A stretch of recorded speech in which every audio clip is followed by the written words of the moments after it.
Welcome to D5 news. రాజమండ్రిలో ముగ్గురు గిరిజన యువతులు గంజాయి సంచులతో పోలీసులకు దొరికిపోయారు. కిల్రంపూడి మండలం కృష్ణవరం టోల్ గేట్ వద్ద పెట్రోల్ ట్యాంకర్లో తరలిస్తున్న 84 కేజీల గంజాయి దొరికింది. అనకాపల్లి వద్ద పుష్ప సినిమా రేంజ్లో డ్రైవరు క్యాబిన్ కింద సపరేటు అరకట్టి అందులో ₹1 గంజాయి తరలిస్తున్న ముఠాను పోలీసులు అరెస్టు చేశారు. అసలు ఉమ్మడి తూర్పు గోదావరి జిల్లాలో ఏం జరుగుతుంది? గంజాయి రవాణాకు అడ్డాగా ఎలా మారిపోయింది? ఏజెన్సీలో విచ్చలవిడిగా గంజాయి సాగు చేస్తున్నా పట్టించుకునే వారే లేరా? రోజుకొక ఘటనతో ప్రజలు ఉక్కిరి బిక్కిరి అవుతున్నారు, ఉలిక్కి పడుతున్నారు. ఈ నేపథ్యంలో D5 న్యూస్ ప్రత్యేక కథనం.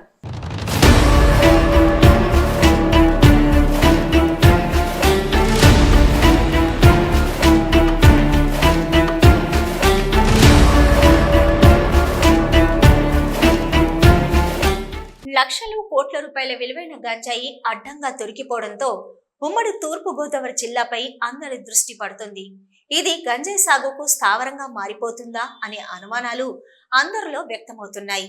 ఏజెన్సీలో అక్రమంగా గంజాయి సాగు చేయడం, అడ్డుదారుల్లో విక్రయించి ప్రజలు యువత జీవితాలతో ఆటలాడుతున్న కేటుగల్ల ఆటలు సాగనివ్వడం లేదు. గంజాయి సాగుపై కూటమి ప్రభుత్వం ఉక్కుపాదం మోపుతుంది.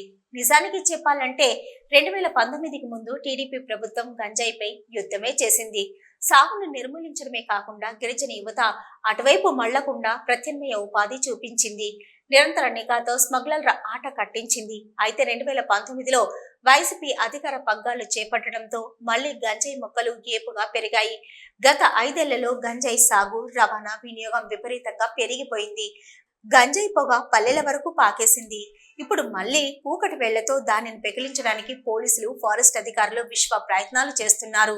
వైసీపీ పాలకుల అండతో తూర్పు ఏజెన్సీ ప్రాంతంలో గంజాయి హబ్ గా మారిపోయాయన్న విమర్శలు వినిపిస్తున్నాయి. అయితే ప్రస్తుతం కూటమి ప్రభుత్వం అధికారంలోకి రావడంతో గంజాయిపై మళ్లీ పోరు మొదలుపెట్టింది. గంజాయిని ఎట్టి పరిస్థితుల్లోనూ అరికడతామని CM Chandrababu, deputy CM Pawan Kalyan ఎన్నికల ముందు నుంచి చెప్తూనే ఉన్నారు. అన్నట్టుగానే అధికారంలోకి రాగానే పని మొదలుపెట్టారు. అలాగే గంజాయి విషయంలో ఎవరిని ఉపేక్షించేది లేదని హోంమంత్రి అనిత కూడా గట్టిగానే హెచ్చరించారు. ఈ నేపథ్యంలో మరో మంత్రి సుభాష్ కూడా సమాచారం ఇస్తే ₹5,000 బహుమతి ఇస్తామని ప్రకటించారు. ఈ నేపథ్యంలో యాంటీ నార్కోటిక్ టాస్క్ ఫోర్స్ కి అవసరమైన వనరులు సమకూర్చి రంగంలోకి దింపేందుకు సన్నాహాలు జరుగుతున్నాయి. మన డిస్ట్రిక్ట్ వైడ్ మనం స్పెషల్గా టీమ్స్ ని ఏర్పాటు చేస్తున్నాం. దాని పరంగానే హైవే మీద ఉన్నటువంటి 9 పోలీస్ స్టేషన్స్లో కూడా, మన సబ్ డివిజన్లో ఉన్న 9 పోలీస్ స్టేషన్స్లో కూడాను 24 అవర్స్ కూడాను స్పెషల్ టీమ్స్ తిరుగుతున్నాయి. సో దయచేసి గంజాయి ఇన్ఫర్మేషన్ ఉన్నా, గంజాయి ట్రాన్స్పోర్ట్ చేస్తున్నటువంటి వాళ్ళు వివరాలు ఉన్నా మాకు తెలియజేయాల్సిందిగా కిర్లంపూడి పోలీసు వారి తరపు నుంచి మేము తెలియజేస్తున్నాం. జాతీయ రహదారి 16ను ఆనుకొని ఉమ్మడి గోదావరి జిల్లాల్లోని కొన్ని ప్రాంతాలు ఉండడంతో రవాణాలో కాకినాడ, రాజమండ్రి జిల్లాలు కీలకంగా మారాయి. ఈ నేపథ్యంలోనే నిత్యం ఏదో ఒక చోట పెద్ద మొత్తంలో గంజాయి దొరుకుతూనే ఉంది. గత నెలలో కాకినాడ నుంచి రాజస్థాన్ కు తరలిస్తున్న 350 కిలోల గంజాయిని పోలీసులు స్వాధీనం చేసుకున్నారు. ఆగస్టు 3న తమిళనాడుకు తరలిస్తున్న 440 కిలోల గంజాయిని పట్టుకున్నారు. వ్యాన్ లో గంజాయి కోసం ప్రతి కారును పుష్ప సినిమా తరహాలో ఏర్పాటు చేయడం చూసి ఆశ్చర్యపోయారు. తాజాగా కిర్లంపూడి మండలం కృష్ణవరం టోల్ గేట్ వద్ద 85 కిలోల గంజాయిని పట్టుకున్నారు. ఇక తాజాగా జిల్లాలో ఒకే రోజు 3 కేసులు నమోదయ్యాయి.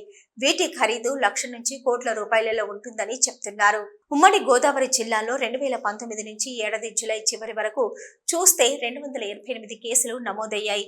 బహిరంగ మార్కెట్లో వీటి విలువ 124 కోట్ల రూపాయలు ఉంటుందని అంటున్నారు. ఇకపోతే ఇన్ని కేసుల్లో 26,000 కిలోల గంజాయి దొరికింది. గంజాయి రవాణా చేస్తున్న వారిపై 219 రౌడీ షీట్లు ఓపెన్ చేశారు. అలాగే 6గురిపై పీడీ యాక్ట్ కింద కేసులు పెట్టారు. 201 వాహనాలను స్వాధీనం చేసుకున్నారు. పంపిణీ చేసి 590 మందిని గుర్తించారు.